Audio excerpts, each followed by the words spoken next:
The man never expected that the girl he had accidentally rescued from those perverted kidnappers was not even human.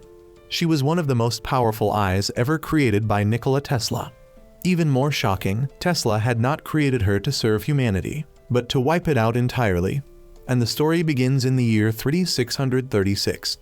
In this highly advanced era, humanity had gradually replaced every old energy source with a new one known as coil. However, even in this world of remarkable progress, there were still people who had been left behind, and others who had chosen to remain behind. At an old, run-down gas station, there was Kaioma. He was a man who ignored the modern age, stubbornly driving his old internal combustion engine car every single day. His job was that of a retriever, essentially a bounty hunter who specialized in tracking down illegal coil energy sources in exchange for reward money. While repairing his car, he received a call from his employer. Meanwhile, elsewhere, a green-haired girl was out shopping. After getting off a boat, she hurried through a maze of narrow alleys until she reached an old house. Inside, her father lay weakly on a sicket. She had gone out to buy food and daily necessities for him. Back with Kaioma, he arrived at an underground robot arena and met its owner, Mary. This time, his targets were the One brothers, Joni One and Everyone. They had established a base in Hickage City and had just gotten their hands on a shipment of illegal coil. Kaioma's payment always followed one unbreakable rule: half in cash and half in gasoline. Mary did not forget to remind Kaioma that she was the only reason someone who hated coil like him could still survive in this new world. After receiving the assignment, Kaioma immediately set off. That night, the green-haired girl went out shopping again. By coincidence, she noticed a heavily guarded building. Curious, she sneaked inside and accidentally discovered that it was the hideout of the One brothers and their gang. Joni One excitedly showed off his extremely powerful water gun integrated with coil energy, leaving everyone around him amazed. When he fired it, the weapon unleashed terrifying destructive power. Frightened, the girl tried to run away, but Everyone spotted her. He dragged her before the gang and intended to assault her, believing she was a spy. At that very moment, Kaioma appeared from the ceiling. His weapons were sharp iron spikes that he launched at incredible speed. As Joni One tried to shoot him, Kaioma immediately drove a spike straight through his hand. Enraged, Joni ordered all of his men to surround Kaioma. Of course, against the protagonist's strength, they were nothing more than flies and were effortlessly beaten down. Panicking, Joni grabbed the girl as a hostage. Unfortunately for him, Kaioma's job was to take the heads of the One brothers, not to rescue hostages, so he could not care less whether an innocent person died. He simply told Joni to hurry up so he could kill him already. Driven into a corner, Joni prepared to act recklessly when, all of a sudden, the girl displayed extraordinary strength and sent him flying with a single blow. Before losing consciousness, he could only mutter that she was not human, and naturally Kaioma witnessed it as well. Then, the girl suddenly walked up to Kaioma, slapped him across the face, and scolded him for being a coward. The slap was so powerful that it knocked him unconscious. A few fragments of memories flashed through his mind before Kaioma was awakened by Albert. Albert was an old acquaintance of Kaioma and was now the chief inspector of Team Kai under the Dimension Administration Bureau. Kaioma found it extremely strange that a high-level organization like the DAB would appear just to arrest petty criminals such as the One brothers. Albert confiscated the illegal coil and mocked Kaioma's hatred of modern technology. Even so, Albert ordered his subordinates to let Kaioma leave. He believed that someone who lived in the past and would die in the past like Kaioma could never become a threat to New Tesla. Afterwards, Kaioma reported everything to Mary, who was equally surprised to hear that Albert had been involved. Remembering the emotions the girl had shown earlier, Kaioma curiously asked whether robots had become so advanced that they could now possess emotions. Mary scolded him harshly before hanging up. While driving home, Kaioma suddenly recalled the moment just before he lost consciousness and realized that the girl had taken all of the illegal coil. He immediately made a U-turn. Meanwhile, the girl was desperately trying to hide with the energy she had taken, while Albert's team had already arrived at her father's house. Back on Kaioma's side, he finally tracked down the girl's location. In despair, she pleaded that she needed to take those coils back in order to save her father's failing heart. Kaioma exposed the fact that she had deliberately pretended to be unconscious and used tears, the meaningless emotions of a machine, to deceive him into stealing the coils. the girl stubbornly refused to hand them back, and the two immediately began a chase. Meanwhile, Albert's forces finally managed to pinpoint Professor Urizaki's location after the protective force field surrounding the building where he was hiding began to weaken. The Bureau's objective was to capture the professor alive and seize all of his research materials.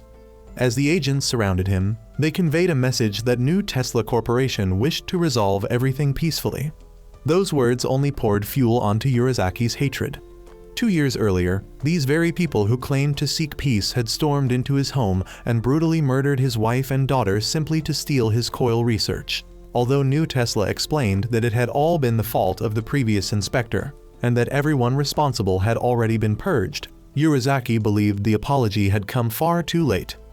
Bearing the responsibility of the man who had created the world system, Urizaki decided to bring everything to an end himself. At the same time, the robot girl named Mira broke through the encirclement and rushed toward him, only to be instantly bound by Kyouma with a high tensile cable. He mocked the absurdity of a machine calling a human father and ignored her desperate tears. Witnessing the scene, Professor Urizaki took out an extraordinarily unusual coil. Smiling, he offered his final farewell to the New Tesla Council before activating the device. A massive energy explosion erupted, swallowing the entire area. "This is only the beginning," Urizaki murmured before disappearing, leaving Mira to lose consciousness as her energy system overloaded and burned out. Seeing Mira's motionless body, Kyouma decided to take her back to the repair workshop. There, he entrusted her to Cricket for examination. Her skin and muscles were constructed from ultra-fine silicone foam and artificial polymer muscles. Her skeletal frame was integrated with nanomachines capable of automatically repairing any damage. Her entire body was powered by a single coil embedded in her chest, distributing energy through a localized wireless network. Cricket concluded that such a flawless machine, built without the slightest compromise in its manufacturing process, was worth as much as or even more than a space satellite. No ordinary mechanic could possibly have created something like this. The only person capable of producing such a masterpiece was Professor Urizaki himself. To confirm it, Kyouma's group decided to reboot Mira's system. The moment she regained consciousness, the robot girl panicked and blushed in embarrassment upon realizing she was not wearing any clothes. She immediately demanded her clothes back and angrily protested as Kyouma and the others kept calling her a robot, insisting that she was still a young girl. After arguing for a while, the cruel reality finally began to sink in for Mira. Realizing that her father was gone and that she now had nowhere left to go, she silently looked at Kyouma. Casting aside her hesitation, Mira made a firm request. She asked him to let her work alongside him as a retriever. Summer had arrived, bringing with it the sweltering heat. Yet the atmosphere outside the Central 47 Art Museum was even more heated than the weather itself. A massive crowd had gathered, continuously chanting Loser's name as they eagerly awaited the appearance of the mysterious thief. From above, Loser decided to give them a spectacular performance worthy of the effort they had made to come and watch. Mira was astonished by the enormous crowd because she had never been anywhere with so many people before.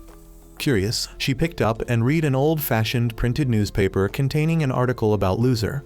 The article described him as a famous thief who usually broadcast his grand heists by hijacking large-scale communication networks. However, he had never successfully stolen anything, which was exactly why he was called Loser. Some theories suggested that his highly publicized failures were actually nothing more than publicity stunts staged by the victims themselves to attract attention. Mira found the idea fascinating and thought that Loser was merely someone who enjoyed causing trouble rather than someone who truly did evil. Kyouma immediately shattered her innocence by firmly stating that they were not there to help the police catch Loser. To carry out his highly illegal broadcast hijackings, Loser had to be using illegal coils. Their mission was simply to retrieve those coils by force, if necessary, nothing more. Kyouma tossed Mira a new set of clothes from Mary and told her to change. Earlier, Mira had expressed her desire to become a retriever because her father, Professor Urizaki, had instructed her that when he died, she should follow the trail of illegal coils. He had also told her that if she ever saw a pillar of light, it would mean he had permanently left this world, and the pillar of light she had witnessed earlier was proof of exactly that. Mira wanted to know what her father had truly intended for her to do, so she begged Kyouma to let her help collect illegal coils. Afterwards, Kayawuma asked about Professor Sarah, Shido Urizaki's wife, and Mira revealed that she had been murdered on the very day Mira was born 2 years ago. In an old video recording showing Professor Sarah lovingly calling Mira's name, which meant future, a group of armed men suddenly burst into the room. Kayawuma ordered the video log to be deleted and instructed everyone to pretend they had never seen it. He recognized the men in the video as members of New Tesla because he had encountered one of them during a joint training camp. The truth was finally revealed. The world's most powerful corporation had secretly murdered the wife of the world's greatest robotic engineer and their daughter, despite knowing full well that her husband was the founder of New Tesla. Kayawuma could not understand why Professor Urizaki had chosen to hide instead of exposing the truth, nor why he had left behind such cryptic final instructions for Mira. Afterwards, Kayawuma agreed to let Mira join him, but only on the condition that she remain under his supervision. He would rather keep her close than let her wander around, because if she acted on her own and was captured, they would never be allowed to leave alive. Returning to the present, Mira had finished changing into her new clothes and asked Kayawuma if she looked cute, although she could not hide her robotic tail. Kayawuma coldly told her to ask Mary instead.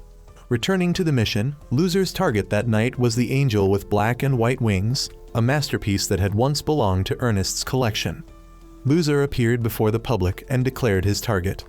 Kayawuma reasoned that wireless video systems had an effective range of roughly 2 kilometers, meaning the illegal coil had to be somewhere within that radius, and he ordered Mira to find it. Mira became flustered, unsure of what to do, while Kayawuma charged off in pursuit of Loser. Noticing how incredibly fast Kayawuma was moving, Loser's daughter attempted to obtain his ID information, only to be astonished when she discovered that he was not carrying a single coil on his body. She immediately realized that he was the legendary retriever, the so-called walking time capsule from Central 47. At once, Defense Systems No. 03 and No. 05 attempted to stop Loser by deploying adhesive compounds and sealing off his escape route. However, Loser enhanced the power of his legs and effortlessly broke through every obstacle, charging straight inside. Kayawuma quickly caught up, and the two soon found themselves surrounded. Loser seemed delighted that, for the first time, a retriever had managed to stay on his trail. Kayawuma demanded that Loser reveal the location of the transmitter and hand over the illegal coil. Loser refused, insisting that the performance had only just begun while encouraging the crowd to keep watching. Meanwhile, Mira was having trouble because Loser's flares released interference particles that completely disabled her scanner, leaving only her optical sensors functional. Realizing she could never locate the transmitter without her scanner, Mira decided to move farther away and climb to a higher position to escape the jamming field. Back at the confrontation, Loser praised Kayawuma as a terrifying opponent despite not using any coil and repeatedly called him Kayawuma Kayawuma. He knew that Kayawuma was one of the surviving members of the legendary extremist organization Grendel from the previous war. Grendel had been a group of elite combat specialists with extraordinary abilities dedicated to fighting coil-powered weapons. Loser revealed that he knew the truth behind the final mission that had forced Grendel to disband and accused New Tesla of constantly covering up the catastrophic accidents caused by coil technology. In front of the live broadcast cameras, Loser removed his mask, revealing that he had lost his face, his limbs, and even his beloved wife. He told Kayawuma to leave and swore that he would expose the truth, even if it was the last thing he ever did. Just then, the police suddenly arrived and demanded that the doors be opened. Terrified, the museum curator locked the room from the inside because he did not want anyone to see what he was about to unleash, nor did he want to become Loser's first victim. Kayawuma wondered that if Loser's true goal was revenge, how stealing works of art could possibly help, and whether Loser had really never succeeded in any of his thefts. From high above, Mira finally detected an extremely faint signal, but she was certain it was a lock coil, one of the devices known as the numbers. Just then, inside the museum, Loser was suddenly attacked, causing the live broadcast to be interrupted. Loser's daughter frantically called out to her father. The museum curator threatened to finish Loser off so the audience would not die of fright. He proudly showed off 2 beautiful female robots carrying illegal coils. Loser stepped forward and asked the curator what he knew about the numbers. However, the curator looked completely confused and had no idea what he was talking about. Loser realized the man knew absolutely nothing about coils, believing the red lights on the robots' chests were merely decorative lamps. Kyouma stated that red was the color of death and that they were top priority retrieval targets. The curator ordered the robots to kill Kyouma, but they were quickly taken down with ease, leaving him utterly shocked and heartbroken over his machines. Kyouma suddenly realized that Loser was hunting the numbers, and Loser told him he would soon understand their true meaning. The police began breaking down the doors to enter. The curator panicked and tried to hide the illegal coils, but accidentally touched them despite Kyouma's warning that amateurs should never handle them. The two robots immediately went out of control. Outside, Loser's daughter tried to reactivate the transmitters, but discovered that Mira had already gathered all of them together. She explained that she had found the transmitters after noticing that the pigeons were flying in unnaturally repetitive patterns. She captured all the pigeons and followed the security cameras to this location.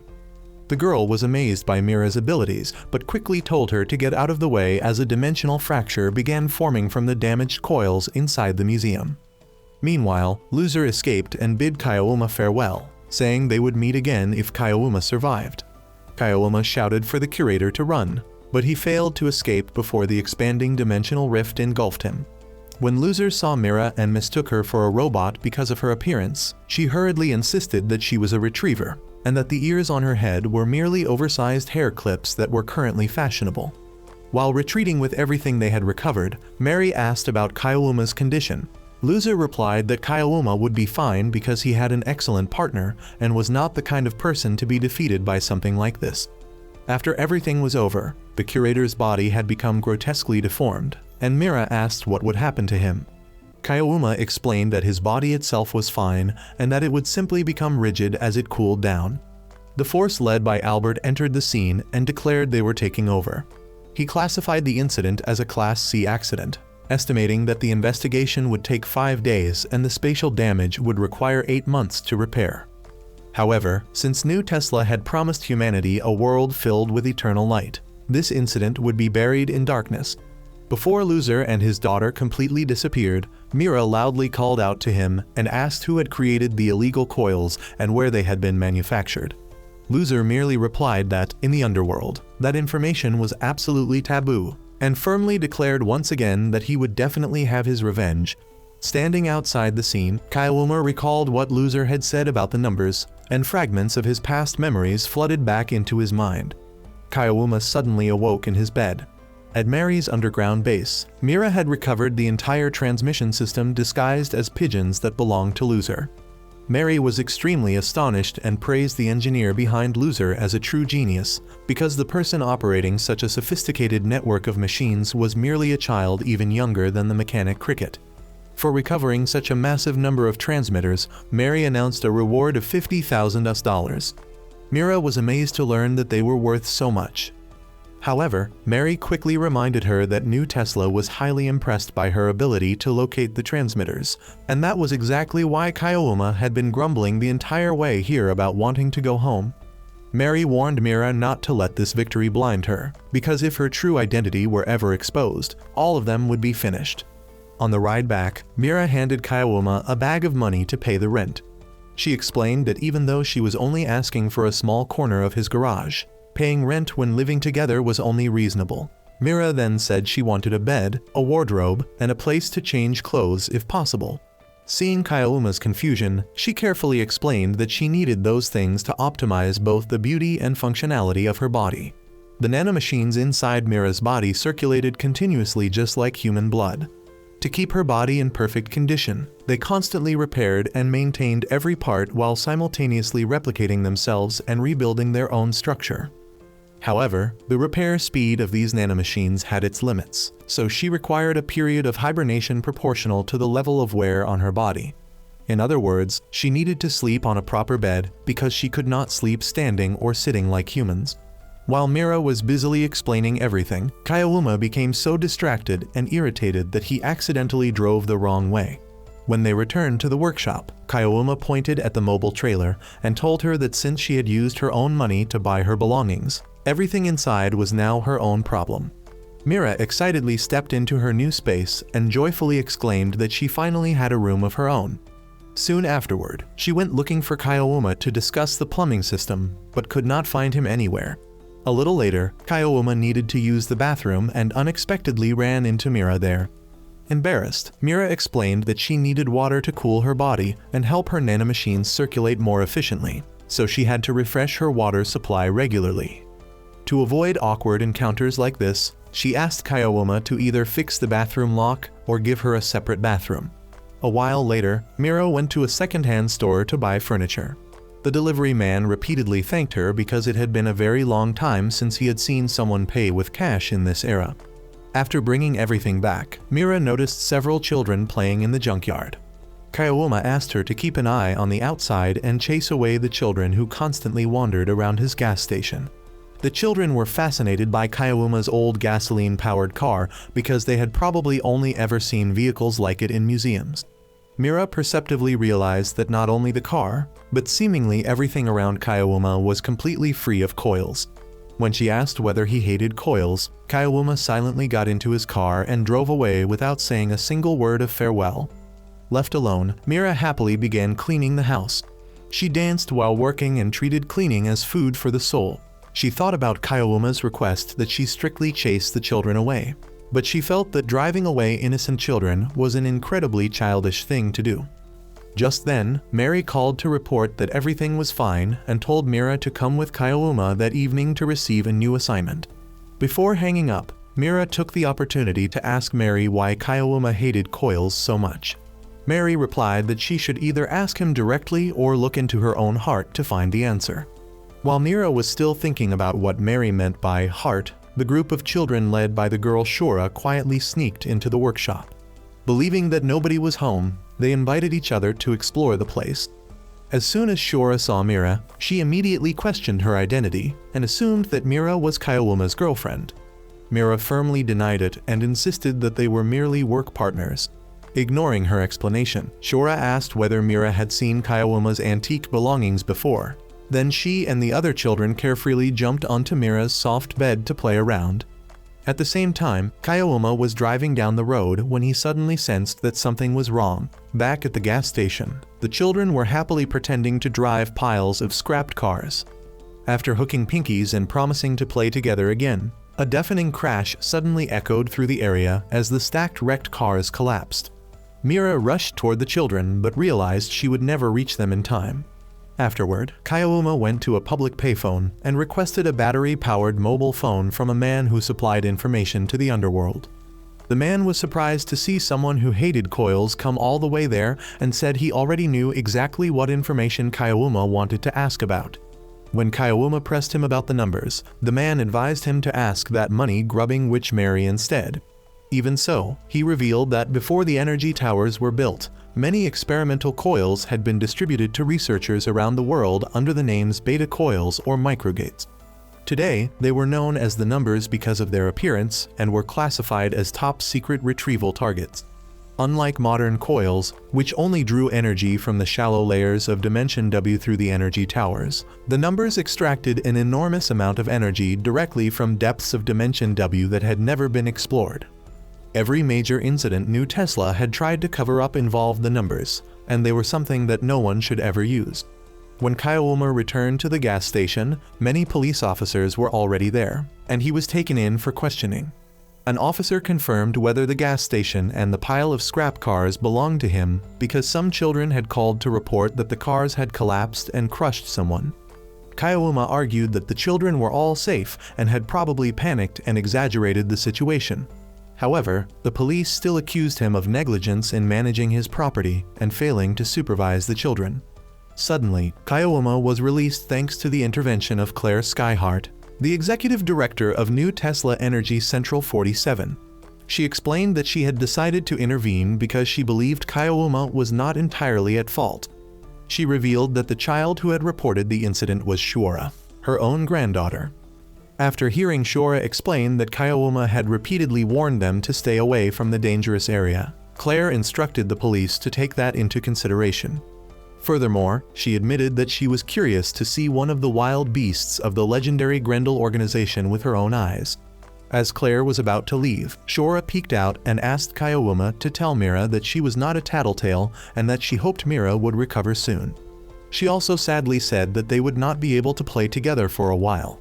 This indirectly confirmed that Mira had shielded the children with her own body from the collapsing pile of wrecked cars. At headquarters, Claire reviewed the final report and discussed it with Albert. The report confirmed that Professor Urizaki and his body had completely disappeared after his double-ring coil created a microscopic black hole. It was an entirely unknown weapon that had never appeared in any research documents. Claire remarked that, to the professor, New Tesla was the embodiment of the evil that had taken everything from him, so it was only natural that he continued his research in pursuit of revenge. Claire then mentioned that she had just met Kayawuma, one of Schumann's old comrades from Grendel. Schumann was surprised because he had previously been informed that Kayawuma would require a very long time to recover from the incident years ago. Yet now he appeared to have fully recovered. Schumann subtly requested permission to carry out a certain plan, and Claire agreed to leave the entire decision to him. A few days later, New Tesla Energy's official news broadcast announced that the massive explosion the other night had merely been caused by improperly handled chemicals at an abandoned research facility, resulting in a powerful luminescent chemical reaction. At Kayawuma's workshop, Shora and the other children happily waved through the window when they saw that Mira looked much healthier. Just as Mira cheerfully waved back, Kayawuma suddenly kicked her in the butt. Grumbling, Kayawuma told the scrap metal machine to stop thinking about such pointless things. After being scolded, Mira stammered indignantly and called him a mean person. Meanwhile, in another distant and silent place, a robot murder had taken place. On the way to Lake Yasugami, Mira brought up the chilling rumors surrounding the area, saying that ever since the disaster 21 years ago, many people had claimed to see ghosts wandering around. Kayawuma dismissed them as nothing more than ridiculous rumors. Suddenly, Mira screamed in alarm after spotting the silhouette of a person directly in front of the car, causing Kayawuma to slam on the brakes. However, when they got out to check, there was no one there. Kayawuma assumed Mira was simply overheating, but Mira herself was deeply confused. She checked her visual memory logs and realized that the moment had not been recorded at all. That detail genuinely frightened Mira, convincing her that what she had seen really was a ghost, although Kayawuma continued to mock the idea of a machine being afraid of ghosts. Rewinding 2 hours earlier, Mary informed them that this was an official mission from New Tesla Energy Corporation. Their objective was to investigate the mysterious death of Sakaki Shigeru, a famous novelist known for writing horror and dark fantasy stories filled with gruesome murders. The previous week, he had been found drowned inside his locked study at a hotel by Lake Yasugami. The most suspicious detail was that there was no evidence of anyone entering or leaving the room except for a robot butler and an empty water bottle.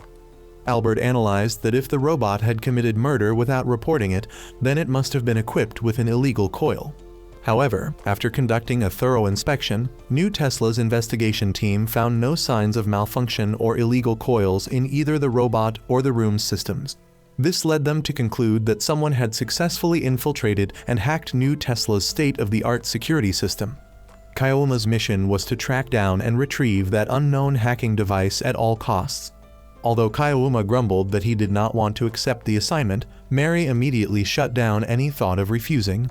She revealed that the reason New Tesla had assigned the mission to him was because of the ghost stories surrounding Lake Yasugami. The artificial lake had been constructed 21 years earlier, claiming the lives of many workers who had been forced to continue construction under brutal weather conditions. Ever since then, the place had become infamous for countless supernatural phenomena and endless ghost stories. Kayawuma and Mira arrived at the hotel, where they were welcomed by Sakaki, the exhausted younger sister of the late novelist and the current manager of the hotel. The atmosphere inside was just as oppressive. The hotel manager, Makita, was being harshly scolded by Hajama, a journalist writing Sakaki's memoirs, because a broken light bulb still had not been replaced. Upon learning that Kayawuma was a retriever from New Tesla, Hajama sarcastically advised him to follow the police's example and leave before he became the next victim of the terrifying curse surrounding the place. Kayawuma paid no attention and headed to the room prepared for him along with Mira. There, he unexpectedly ran into Albert, who claimed he was simply on vacation. Albert subtly reminded Kayawuma to be grateful to Mary for dragging him out of his comfortable shell and turning him into a retriever, while also hinting at the appearance of the numbers. Enraged, Kaioma threw Albert out of the room through the window. When night fell, Kaioma and Mira were assigned to share the same room. While Kaioma occupied the comfortable bed, Mira could only dejectedly sleep on the sofa. The next morning, Kaioma ordered Mira to scan every book in the hotel's enormous library instead of downloading information from the internet, believing that some clues could only be found there. While Kaioma contacted Albert to exchange information, Mira became so absorbed in processing data and reconstructing images that she completely lost awareness of her surroundings. Albert revealed that 21 years earlier, a group of university students carrying one of the numbers had drowned in Lake Yasugami, and their deaths had been covered up as an accident. Among them was Inamori Haruna, the person who activated the number before disappearing. Every search operation launched to find her had ended with the mysterious deaths of the rescue team members, with the incidents ultimately blamed on ghosts. Albert believed that Sakaki Shijuru, who had also come to Yasugami village 10 years earlier, definitely knew something about that number.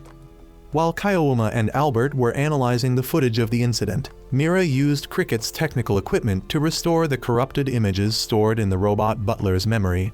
She was astonished to discover the figures of faint ghosts and realized that they had no physical bodies, but were created by the power of the coil. When Cricket compared the ghosts' faces with the records of the victims from the accident 21 years earlier, the results showed that they were the very students who had died. At the same time, Mira was analyzing Sakaki's novels and discovered a strange resemblance between the settings of his stories and Yasugami village. Suddenly, Mira felt everything around her change. She was unable to contact Kaioma and realized that she had become trapped inside a memory space reconstructed through Dimension W. Her body began to lose control as ghostly hands wrapped themselves around her, while the spirits tried to transform her arm into one identical to their own shattered limbs. After Cricket finished cross-checking the list of victims, Kaioma uncovered a shocking truth. The man standing in the middle of the group of students in the old photograph was named Kamiki Shiru. Furthermore, Kamiki and the novelist Sakaki Shijuru were actually the same person. Suddenly, the robot butler rushed over to report an emergency. Kaioma hurried outside and found journalist Heijama's car, discovering that he had died with his body completely stiff. At that very moment, a mysterious man was attempting to kidnap Sakaki, claiming that he needed her dreams in order to connect with the world beyond. Kaioma immediately gave chase and found the culprit. However, the man was just a little faster. When Sakaki was cornered with nowhere left to run, she turned back and asked Kaioma where the boundary between life and death existed in this world. Meanwhile, Mira had also been captured and discovered that her captor was Kamiki. Facing her enemy, she realized that he was Kamiki Shiru, the man now known in the present world as Sakaki Shijuru from 21 years ago. Kamiki questioned whether this world was truly alive or whether everyone in it had already died. He declared that the nightmare connecting reality with this shell of the past had begun once again. Kamiki swore that he would protect this artificial world and destroy anyone who dared threaten it, even if that person was himself or Kaioma. Elsewhere, Albert contacted Kaioma through Ellie's communication device to report that ghosts were materializing within the mist and that everyone inside the hotel had already been evacuated safely. Kaioma planned to capture one of the ghosts and force it to lead them to the hidden number device. However, Albert informed him that Mira was nowhere to be found in the study. Piecing the clues together, Kaioma deduced that Sakaki must have known the connection between the ghosts and the coil, which was why she had been able to prevent them from appearing. That also meant Sakaki must have prepared a backup method to drive them away. Following that line of reasoning, Albert discovered that ordinary water was the key to solving the mystery. Meanwhile, Mira remained trapped within the world of the ghosts. She realized that although she was merely a robotic machine, this world acknowledged her as a real existence. This proved that the ghost world itself was nothing more than data. Every pain, every drop of blood, and every horrifying act of torture the ghosts gleefully inflicted upon her body were merely artificial images without any physical reality. The vicious ghosts screamed as they tried to tear her apart piece by piece. Mira feared that if she died there, she would become trapped forever just like the previous victims. Yet the thought of being rebooted and losing her current sense of self terrified her even more. She did not want to return to being nothing more than a machine that cleaned, did laundry, endured Kaiwoma's insults, or served as a tool to collect coils for her father. She longed to be herself, a unique existence that could never be replaced. Through the strength of her own will, Mira's programming logic completely surpassed and nullified the rules governing that data world. At that very moment, Mira tore apart the chains binding her. Meanwhile, on Kayouma's side, the truth gradually became clear as they realized that the ghosts survived by feeding on the mist rising from Lake Yasugami and were terrified of ordinary water. That was why the hotel's sprinkler system always activated automatically to protect the guests. Sakaki had been killed by the ghosts because someone had secretly replaced the purified water in his water filter with water taken directly from Lake Yasugami. The clue led them to a safe shelter hidden inside a morning glory flower where the numbers device was concealed. Mira used her system to access the data, and after rebooting, she anxiously informed Kyouma of Marisa's location along with the numbers. The two of them quickly boarded a hover watercraft to move toward the destination. Kyouma ignored the attacks of the ghosts surrounding them. Albert appeared to support Kyouma and told him they had found Professor Kuroda's notebook. Albert concluded that Kamiki Shiru was in fact Sakaki Shigeru from 21 years ago, a man from the world saved by the numbers, an alternate reality where he had managed to protect all of his friends. The past from 21 years earlier came rushing back. Kamiki and Inamori were preparing a report about a coil capable of generating enough energy to save the village from being submerged by the dam. A journalist named Mitani was there as well, but he had never intended to write an article. Mitani suddenly turned on Inamori in an attempt to steal the precious coil for his personal collection. During the struggle to protect Inamori, she accidentally killed Mitani. After learning what had happened, Kamiki comforted Inamori and told her to run immediately to the hotel on the hill because the dam was about to release water.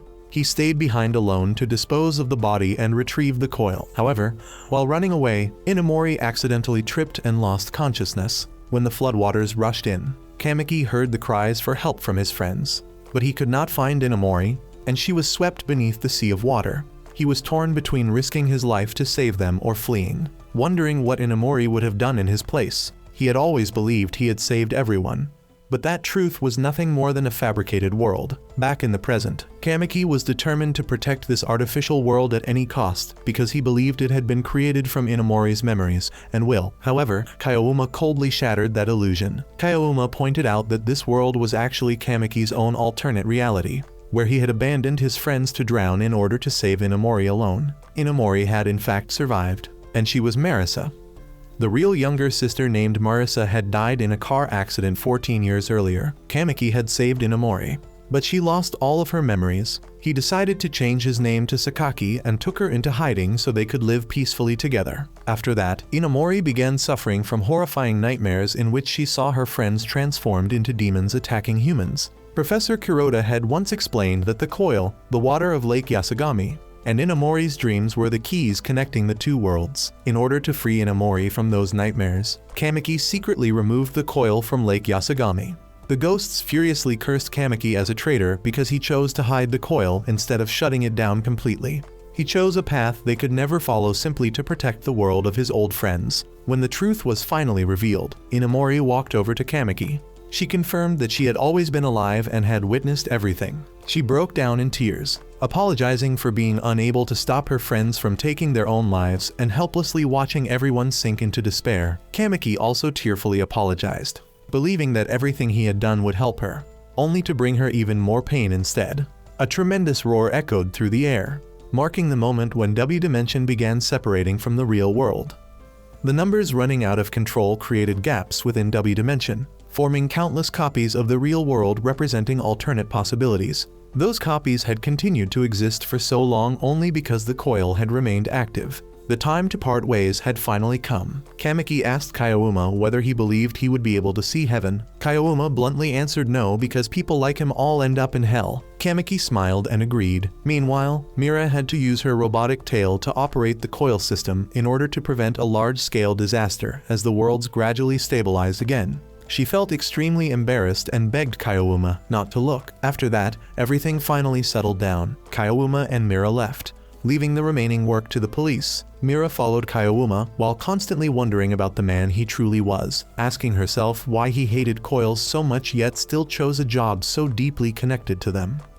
Not long afterward, at the international airport, the press and media had completely surrounded the area. eagerly waiting for the arrival of an important figure. It was Prince Salba een Tybesti, chairman of the world's leading robot manufacturing corporation Ilero, and also the CEO of Central 60, a man known as the Wind of Africa. The moment he stepped off his private jet, Salba's face was filled with irritation. When his attendant politely asked about his condition after the long flight, Salba suddenly mocked the noisy crowd waiting outside. According to him, people who lacked self-control and constantly flaunted their vulgar desires were even uglier than slaves rolling in the mud. Salba turned to Lashidi and asked whether she agreed with his opinion. Lashidi reported that Ruwai had gone missing. Salba coldly declared that Ruwai would be properly punished once he returned. Meanwhile, Kaioma was standing before a grave. He quietly told himself that if those possibilities truly existed, then he had to put an end to all of them. Back at the base, Cricket delivered some bad news to Mary after trying to analyze Mira's structure. Cricket explained that although most of Mira's body was made from extremely high-quality prosthetic parts, they were still publicly available components with nothing particularly special about them. The tail connected to her spine remained a mystery. But what truly astonished him was her brain, which was unbelievably similar to a human brain. Its structure was so sophisticated that Cricket admitted understanding it was almost impossible. Professor Urizaki's dying wish for Mira to follow the illegal coils had become more mysterious than ever. Mira sadly expressed her confusion about her own existence because no machine was created without a purpose unless it was merely a tool. When asked whether she was someone's tool, Mira suddenly thought of Kaioma and asked where he was. Elsewhere on a bustling street, a young black boy was deeply disappointed to discover that Japan was nothing like the way Salba had described it. While curiously looking around the streets, the boy suddenly spotted Kaioma and mistook him for a samurai. Moments later, he was chased by a group of people and accidentally crashed into Kaioma. The black boy transformed his vehicle into a robot and attacked him. But Kaioma defeated it with nothing more than 3 metal needles. Kaioma told him that next time he should choose a battle he could actually win. The boy shouted in amazement. However, the pursuers soon caught up again. The boy immediately grabbed Kaioma and ran into a narrow alley, ignoring Kaioma's repeated attempts to shake him off and deny that he was a samurai. The boy introduced himself as Ruwai Ora Tybesti and continued following Kaioma everywhere. When they arrived at a festival, Ruwai became incredibly excited by everything around him. He happily spent a coin to play the goldfish scooping game. However, Ruwai accidentally used too much strength and smashed the entire fish tank belonging to the stall owner. When he was scolded, the innocent boy casually pulled out a pile of gold bars to pay for the damage, leaving the vendor and everyone nearby staring in complete shock. Kaioma quickly dragged Ruwai away to avoid further trouble. Kaioma then brought Ruwai to Tsubaki's kimono shop. Tsubaki, Kaioma's sister-in-law, along with her 2 employees Heroes and Ayukawa, were immediately fascinated by Ruwai's appearance and promptly took him away to change his clothes, transforming him into a cross-dressing warrior. While waiting, Tsubaki handed Kaioma a specially designed new coat and reminded him not to die before she did. Tsubaki also pressed Kaioma about whether he had visited Miyabi yet, but he admitted that for the past 5 years he had always turned back halfway because of his guilt and amnesia. He declared that today he would search for his lost memories so that he could finally forgive himself. At that moment, Ruwai came out wearing an elaborate kimono. Just then, his female bodyguard Lashidi appeared and asked Ruwai to return because Prince Salba was waiting for him. Ruwai sadly said goodbye to Kaioma. Seeing that, Kaioma gave the boy a folding fan as a gift. After Ruwai left, Mira unexpectedly arrived at the tailor shop. She was clearly furious because Kaioma had left without saying a single word. However, Kaioma paid no attention to her, ignored her completely, and walked away as the rain began to pour. At the hotel, Salba welcomed Ruwai back and informed him of some earth-shattering plan. Elsewhere, Loser was disappointed to discover that the coil he had just obtained was not in numbers and declared that he only needed to find one more. Meanwhile, Ruwai attacked Mary's base. Her bodyguard went out to fight him. By the time Kaioma and Mira arrived, the battle was already over. Mary's bodyguard had been seriously injured, and Ruwai had left behind a letter. Inside a luxurious room, Prince Salba was meeting with Claire Skyheart, the CEO of Central 47. He presented her with an expensive bottle of wine and began an ominous conversation about Professor Urizaki's legacy. Salba arrogantly proclaimed himself the wind that ruled Africa and declared that he was willing to ignite one war in order to prevent another. He revealed that an event or competition was about to be held on Easter Island, a place that had long been sealed off because of the destruction that had occurred there in the past. Claire became deeply concerned and wondered what Kaiowuma would think about all of this. Returning to Kaiowuma, he continued to sink deeper into his fragmented memories. Beneath the pouring rain, Kaiowuma recalled the moment he first met Miyabi. He wondered whether that encounter had truly been nothing more than a coincidence and whether this day could possibly get any worse. In the past, Kaiowuma had happened to discover a girl trapped on a slope. Unable to climb out by herself, Kaiowuma walked over and offered to help her. He asked how she had ended up in such a situation. She explained that she had been trying to take a picture of a cat but had accidentally slipped and fallen down. Kaiowuma reached out and pulled her back up, and both of them were surprised by how clumsy she was. She introduced herself as Miyabi and said she loved the old camera her grandfather had left her because it gave her a nostalgic hobby. Kaiowuma seemed slightly surprised that she showed no fear of his appearance before walking away. Just before he left, she shouted her name, Miyabi, at the top of her lungs. After that, Kaiowuma and Miyabi gradually developed a close relationship. Kaiowuma often complained that Miyabi always carried around her old camera, a device he considered useless because it could not take clear pictures and the film for it was no longer sold anywhere. However, Miyabi insisted that the camera was her lucky charm because it was what had brought the two of them together. During one of their conversations, Kaiowuma got into a fight with a group of thugs and quickly defeated them. Tsubaki, Miyabi's older sister, disapproved of Miyabi dating Kaiowuma and worried about the future of the two of them. But Miyabi believed Tsubaki was simply worried about both her and Kaiowuma. Miyabi firmly stated that Kaiowuma would always stay by her side, even if the whole world turned against him. Miyabi was later diagnosed with an incurable muscular atrophy disease that would gradually rob her of all her strength. The doctor predicted that she had no more than 5 years left to live. Even as her condition steadily worsened, she never lost hope and told Kaiowuma that she was willing to go anywhere with him. Kaiowuma refused to accept that reality and was determined to save Miyabi no matter what. He learned that the only person capable of curing her was Professor Shido Urizaki. Although the hope was incredibly slim, Kaiowuma went to plead with Dr. Urizaki Sarah, Professor Urizaki's wife. At that time, a man named Colin Keyes, a member of the Grendel organization, invited him to join this extraordinary force. If Kaiowuma agreed, they would help forward his request to Professor Urizaki and give Miyabi a chance to be placed on the priority treatment list. Kaiowuma agreed to join Grendel, and afterward he proposed to Miyabi, who happily accepted. Grendel prepared for a dangerous mission on Easter Island to recapture a research facility that had been occupied. Kaiowuma was assigned to lead team A during the assault. However, everything went wrong, and Kaiowuma lost consciousness, unable to remember clearly what had happened afterward. He woke up after the battle had already ended, and Albert informed him that only Kaiowuma and Albert had survived the battle. Meanwhile, Miyabi's surgery took place but ended in failure because of a coil malfunction, and her cryogenically preserved head disappeared. Kaiowuma fell into despair and agony when he realized that the coil, which had once been the hope of saving Miyabi, had instead become the cause of her death. He decided to abandon the use of coils and live the life he has now. Mary asked Kaiowuma whether he was ready to go to Easter Island because she knew he had already decided to join the mission. He replied that he was ready but had nothing more to say to Tsubaki. Kaiowuma and Mira then set off. Meanwhile, Salba faced the council regarding his decision to send the collectors to Easter Island, a forbidden area that no one had been allowed to enter for the past 5 years. He presented an image of the island taken 4 weeks earlier and pointed out the appearance of a strange humanoid figure, proving that a coil was active there. Salba suspected that the coil was being used to alter and control space, and he also explained that choosing the collectors was meant to prevent New Tesla from interfering. The president agreed to support the operation and assigned Salba the airship Grodia. The journey began. Kaiowuma chose to travel overland with Mira because the area lacked coil energy, and Mira's systems could be put in danger if she ventured too deep inside.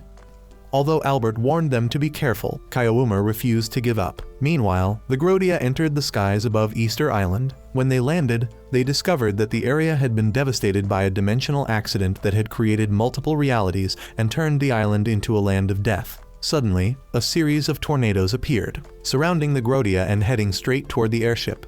They took the form of spheres of energy and seemed to possess their own will, paying no attention to any attacks. Salba wondered whether this was what Professor Urizaki had predicted as the situation became increasingly dangerous for everyone aboard. Meanwhile, Kaiowuma's group arrived on Easter Island, and Mira felt that the place resembled Earth, but had been completely devastated. Everything had become barren and desolate. Albert remarked that because there were no longer any decomposing bacteria, Everything had remained frozen in its ruined state. Kaioma warned that this was the future of a world that relied too heavily on coils. Albert attempted to contact Prince Salba's airship, but failed because the radar system had been damaged. Kaioma joked that at least nobody had gone blind and needed a navigation system. They concluded that Prince Salba was not the kind of person who would give up halfway through, so they decided to continue their journey without worrying about him. Kaioma prepared to get into his car. Albert joked that it had been a long time since he had heard the sound of a V10 engine and wished him luck surviving. In the past, at the headquarters of New Tesla Energy, the king of the Kingdom of Isla, where Salba had been born, summoned him. The king praised Salba's abilities and decided to adopt him as his son, granting him the name Salba-een Tybesti. Salba was astonished as he realized that he had become a prince. The king explained that Isla was prospering thanks to its rare minerals, which were essential for the production of coils. Although Salba worried about dwindling resources and enemies waiting to seize them, the king advised him not to become obsessed with power, as it would only lead to destruction. He accepted hosting lavish banquets to preserve peace, even if it made him appear to be a submissive ruler. Soon after, joyful news arrived when the queen became pregnant. The child was named Ruwai Ora Tybesti and was destined to become the next heir. The king entrusted Salba with the duty of supporting Ruwai. However, Salba secretly dreamed of building a perfect world for his little brother to rule. Ruwai was always curious about what his older brother was thinking, but Salba kept his ambitions to himself. Back in the present, the Grodia had sunk.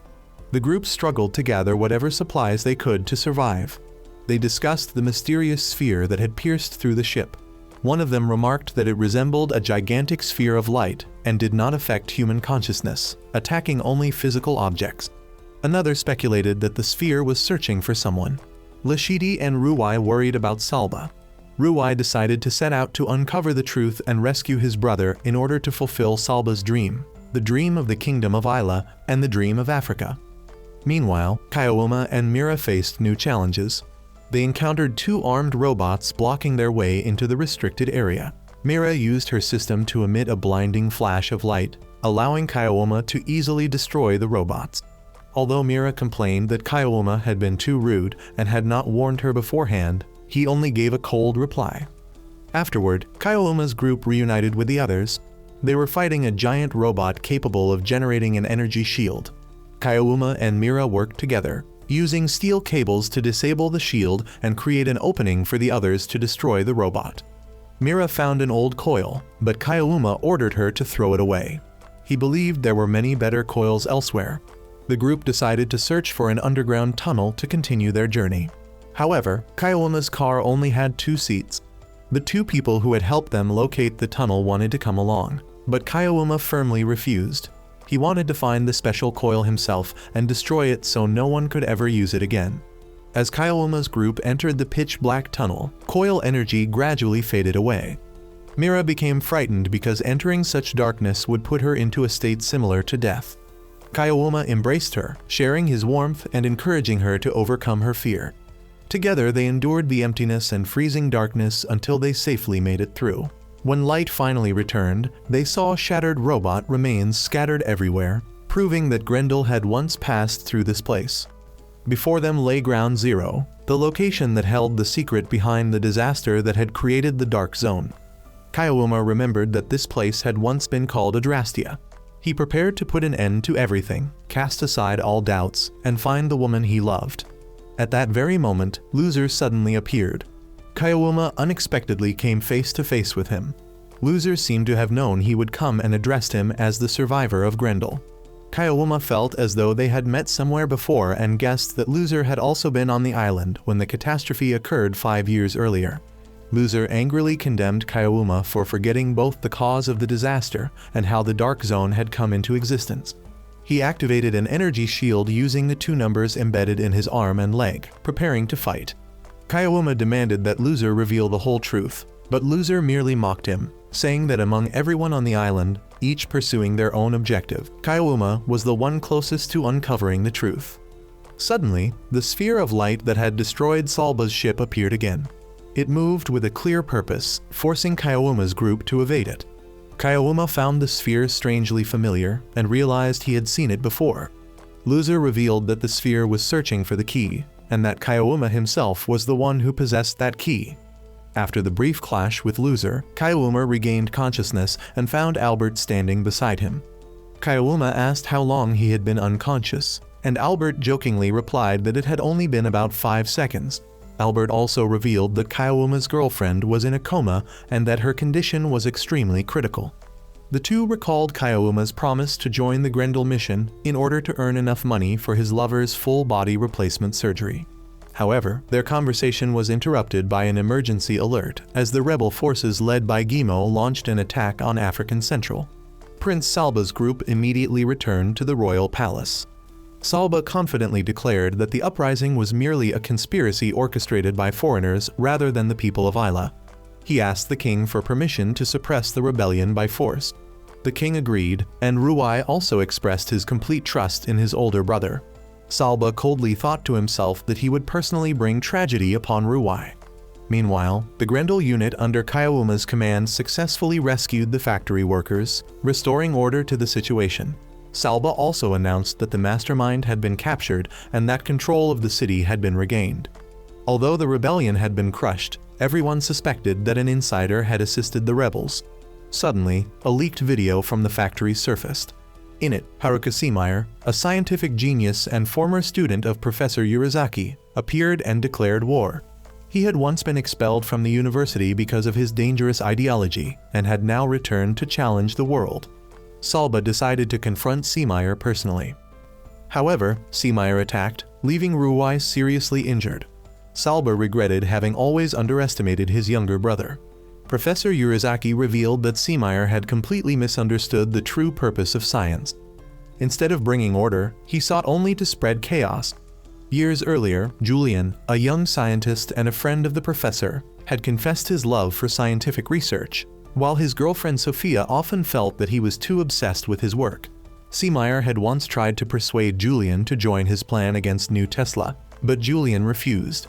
The plan was supposedly intended to restore Professor Yurizaki's freedom to continue his research after his inventions had been banned. Nevertheless, Julian remained faithful to his own ideals. Back in the present, Loser's group explored the laboratory at Adrastia. They discovered a sealed underground hatch bearing traces of Kaioma's signature energy darts. The group suspected that Kaioma himself had opened the hatch 5 years earlier. Yet after opening it, they found no trace whatsoever of Ground Zero as Kaioma had described, proving that something important was hidden within his memories. In the past, Professor Yurizaki had received reports that Seemeyer had appeared in 16 different countries, and every clue eventually led back to Easter Island, where New Tesla maintained a secret research facility. The professor had already predicted that this rebellion would occur. Kaioma was summoned back because Miyabi was about to undergo surgery. He rushed to the hospital, feeling an overwhelming sense of unease, as though he were trapped inside a terrible nightmare. Miyabi smiled gently and told him she knew he would come. She believed that Kaioma would reconnect the severed thread of her life and that she would be reborn in a new body. Seemeyer suddenly appeared and revealed that everything Kaioma was experiencing was nothing more than memories he had reconstructed inside his own mind. Kaioma realized that he was trapped within the realm of Dimension W, a place where all the memories of the universe were stored. Seemeyer declared that memories were the key linking the physical world to Dimension W and challenged Kaioma to overcome the darkness using nothing but his own memories. Kaioma's promise to Miyabi echoed through his mind, reminding him that he must always protect the truth. After Kaioma disappeared, Mira and the others found him lying unconscious with an extremely weak heartbeat. Albert showed Mira a photograph of Miyabi, who had died in an accident caused by a coil malfunction. Mira realized that her own body, a robot created by Professor Yurizaki's wife, matched Miyabi's physical measurements perfectly, from her height and body proportions to her shoe size. She understood that her body had originally been built to save Miyabi, but fate had cruelly prevented that from ever happening. These thoughts made Mira even more curious about what Kaioma truly saw in her. When a robot attacked them, Mira stepped forward to shield Kaioma, determined to protect the man before her. The fierce battle erupted as Mira faced a dangerous combat robot. She voluntarily asked to borrow the cannon to distract the target. Lacking any ranged weapons, the machine charged straight at her, and she immediately exploited the opening to destroy it and successfully recover the coil. At that very moment, the robot suddenly rose back up and attacked again. It lunged forward and tore into Mira's body with its bare hands, the tremendous impact sending her flying toward the endless dark zone. As she fell into the hazy abyss, Mira silently blamed herself for failing to calculate this possibility. Even so, she smiled and accepted her fate, believing she had fulfilled the duty of a machine by keeping Kaiowuma safe. The deafening sound of a hammer striking metal jolted Kaiowuma awake from his lingering nightmare. He grimaced in pain as he opened his eyes and found Mira sobbing uncontrollably out of worry for him. Kaiowuma grumbled about his splitting headache and reminded her that robots were not supposed to cry. Overjoyed, Mira asked him to pat her on the head just like he had unconsciously done moments earlier, causing him to awkwardly scold her for acting like some electronic toy. The two then decided to abandon the car and continue on foot. As Kaiowuma stood up, he pulled a strange device out of his ear. He realized that it was the object that had been implanted deep inside his head and had rendered him unconscious by directly invading his consciousness without using a coil. The fact that it fit perfectly inside his ear proved that it had been inserted through teleportation technology.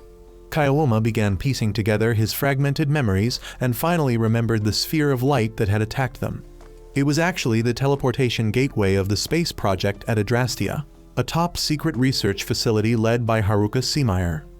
Filled with rage, Kaiowuma realized that Seemeyer was still alive and had been orchestrating everything from the shadows. He also understood that memories and dreams were the crucial keys connecting the real world with Dimension W, just like what had happened at Lake Yasagami. While lost in thought, Kaiowuma and Mira noticed someone approaching. It was Ruwai. The boy appeared with a mechanical body built using technology identical to Mira's. Before they could even celebrate the reunion, the assassin trio Kei and Yuri suddenly launched an ambush.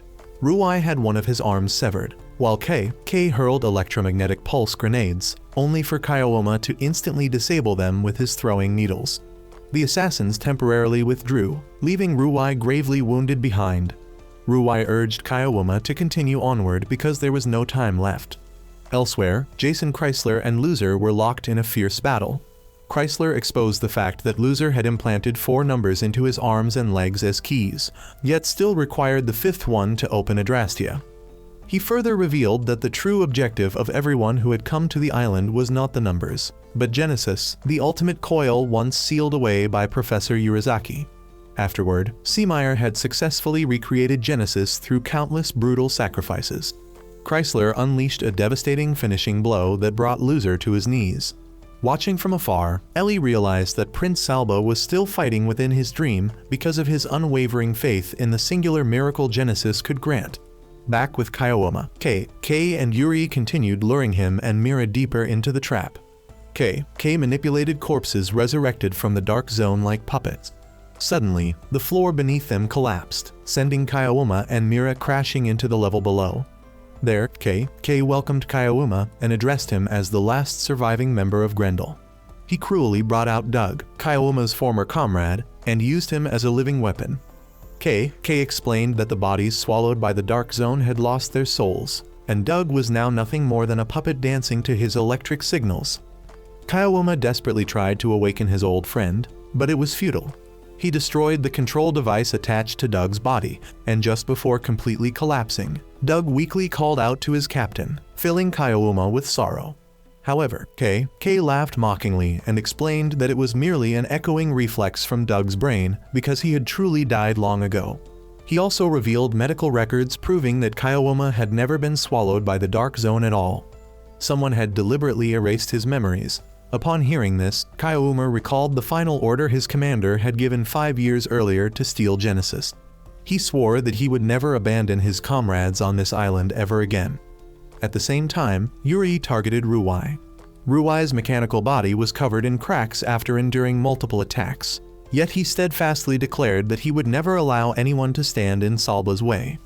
The boy suddenly activated his self-destruct mode, leaving Yuri completely stunned. Witnessing what appeared to be the death of a child, Kaiowuma flew into a rage and charged toward Kei to kill him in revenge. Mira hurriedly rushed over, wrapped her arms around Kaiowuma, and desperately stopped him.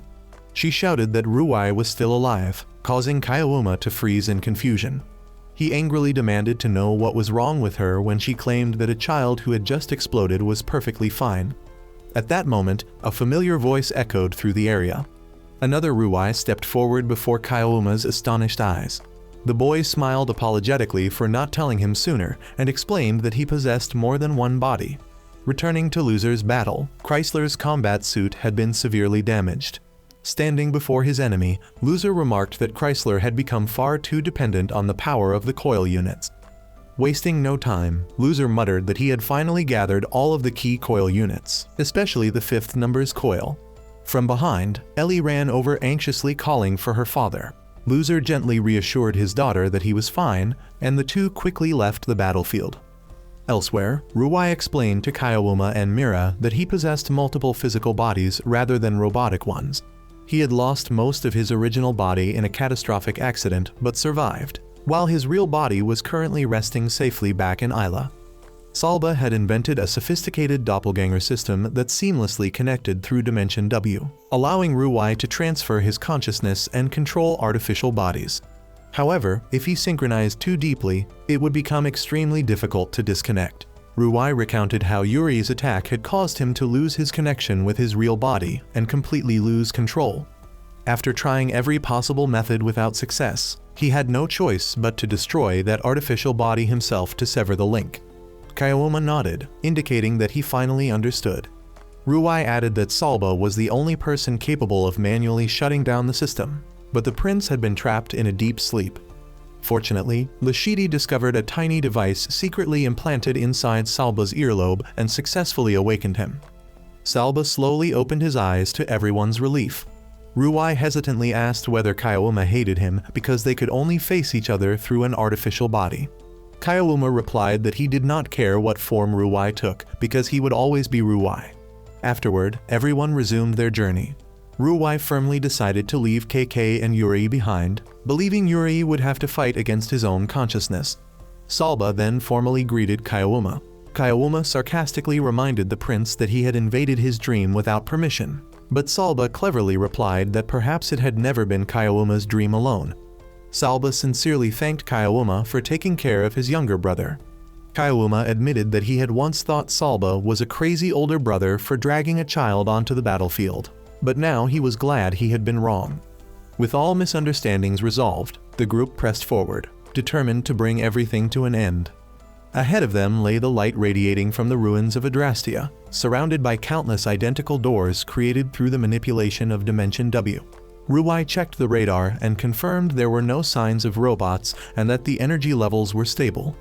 Salba boldly declared that they would advance to find Genesis, the legendary coil designed by Professor Urizaki but sealed away. He explained that Genesis possessed the power to create all things from the void, and that he needed it to preserve the royal bloodline and keep Ruai alive. Mira searched through her database but found no information.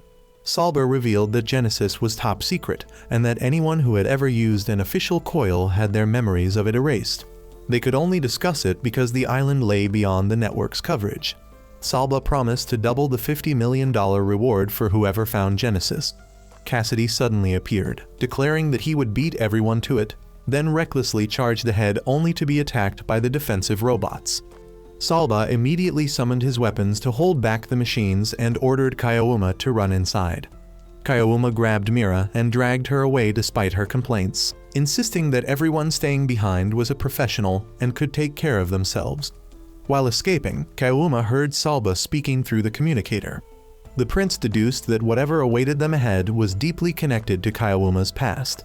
Part of Kaiouma's memories had been sealed when he used an official coil, and the only thing left behind was the order to follow the trail of illegal coils. Kaiyouma suddenly realized why the professor had chosen the word follow instead of search. Salba believed the professor had foreseen that the word Genesis would be censored, so he had deliberately used that phrase to guide Kaiyouma toward Easter Island.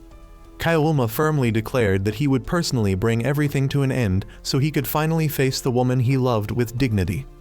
Upon reaching the central chamber, Kaiyouma found Loser already waiting.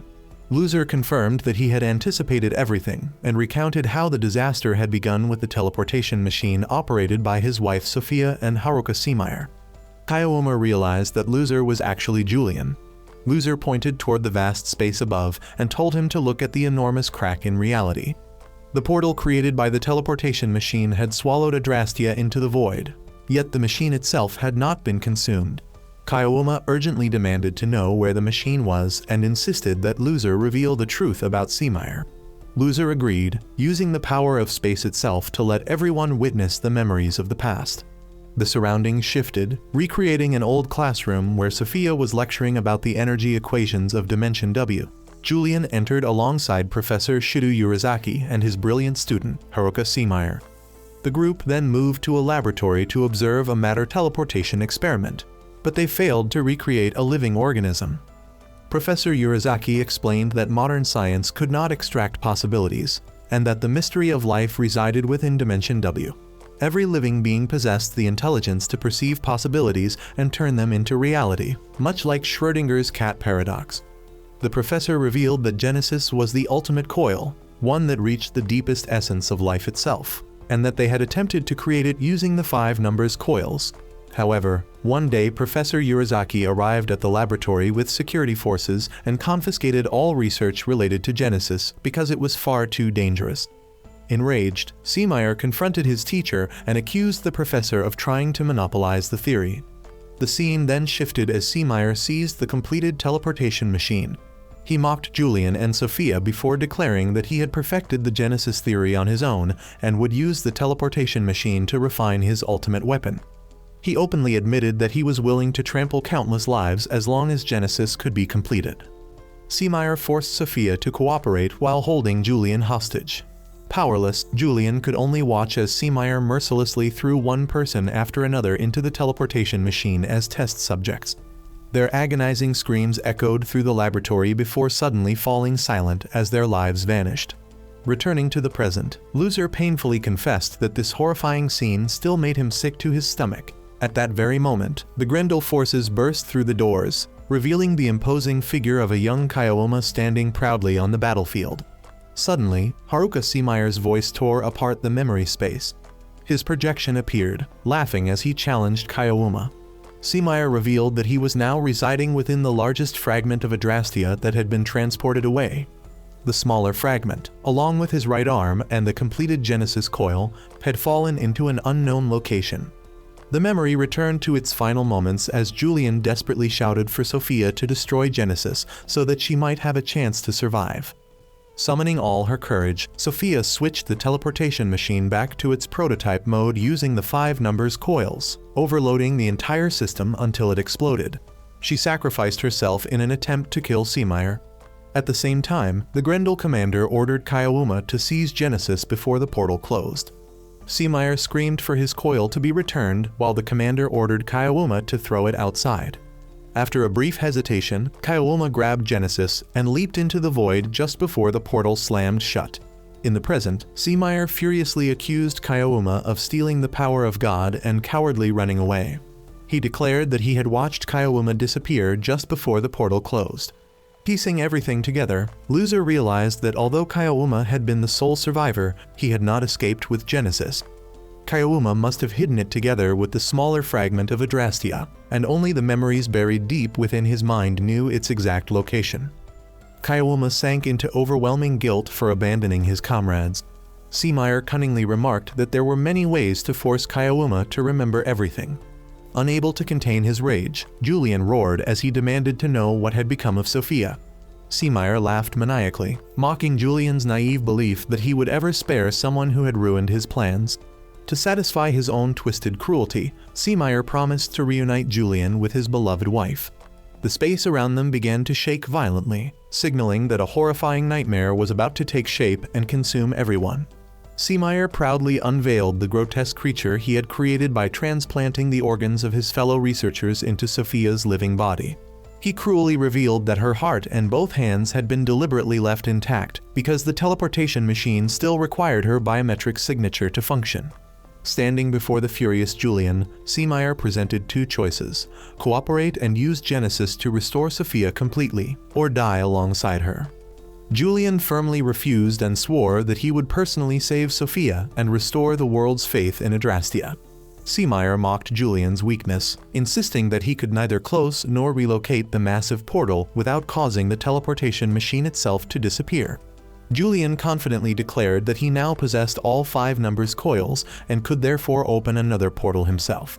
His intention was to drag Seameyer into his own dimension so that the mad scientist would finally experience the same suffering he had inflicted upon countless innocent people. The moment Julian let down his guard, Sophia's lifeless body suddenly swung her mechanical arm and impaled him through the chest. Ellie cried out for her father in utter despair. Seameyer burst into laughter, ridiculing Julian for lowering his guard against nothing more than a mindless flesh machine before coldly shifting his attention toward Kyouma. At that moment, Kyouma completely broke down, repeatedly muttering that he had no right to face either his fallen comrades or Miyabi. He cursed himself as a worthless coward for fleeing alone after failing to save anyone. Seeing Kyouma lose control, Mira slapped him across the face with all her strength to bring him back to his senses. She declared that the Kyouma she knew might be violent and reckless, but he was always honest, never broke his promises, and had never given up as long as even a single hope remained. Kyouma screamed in agony that every tragedy had happened because he had clung to a possibility that had never truly existed. His memories gradually returned to that fateful day when the coil had convinced him it could accomplish anything and save Miyabi. Believing that Genesis could accomplish the impossible, he had entrusted everything to the others, thinking that if he died during the teleportation, everyone would understand his determination and use Genesis to save her. Yet when he finally awoke in the hospital, he discovered that Miyabi and all of his comrades were already dead. All this time, he had only been deceiving himself by placing the blame on the coils. Hearing those heartfelt words, Mira comforted Kyouma and reminded him that her body had been created specifically for Miyabi. Mira's very existence in the present was the result of the possibilities that Kyouma and Miyabi had turned into reality. She urged him to see everything through to the end and carry Miyabi's will into the future. At that very moment, Kyouma seemed to hear Miyabi's gentle voice promising that she would always stay by his side. Mira explained that Kyouma's amnesia had been caused by Genesis because his brain had been unable to process the overwhelming amount of information it contained. She suggested recreating the device they had found inside Kyouma's earlobe in order to trace and reconnect the damaged fragments of his memories. Although Kyouma appeared reluctant, Mira began the restoration process anyway. Memories from the past gradually became clear, revealing the moment when the entire island was swallowed into space. At the same time, inside the operating room, Dr. Sarah panicked as she announced that Miyabi's surgery had been successful, but her consciousness was leaking away through the coil. In despair, Sarah desperately wished that Genesis could be brought there to save Miyabi. Within the chaotic space, Kyouma saw Miyabi once again and realized that using Genesis would cause the entire world to collapse. Miyabi smiled and quietly agreed with his decision. In the end, Kyouma and Miyabi made that painful choice together, and Kyouma personally destroyed Genesis. Returning to reality, Kyouma punched himself hard across the face to regain his composure. Salba and Ruwai appeared after narrowly escaping death thanks to Kyouma and Mira's timely intervention. Everyone immediately began discussing a plan to destroy the monstrous Seameyer. Julian pointed out that the particle accelerator cables buried around the outskirts of Adrastia could be used as weapons. Salba agreed to transport them using Razdashans while Kyouma acted as the decoy. Kyouma stepped forward to confront Seameyer. Even though Mira intended to sacrifice herself by throwing herself into the portal to save everyone, Kyouma stopped her and told her to wait. He openly challenged Seameyer to enter his memories and search for Genesis himself. Overcome by his own greed, Seameyer took the bait and invaded Kyouma's mind. To his horror, he discovered that Kyouma had destroyed Genesis because Miyabi had not wanted him to use it, and that the destruction of Genesis itself had triggered Kyouma's return through teleportation. The cruel truth shattered Seameyer's sanity.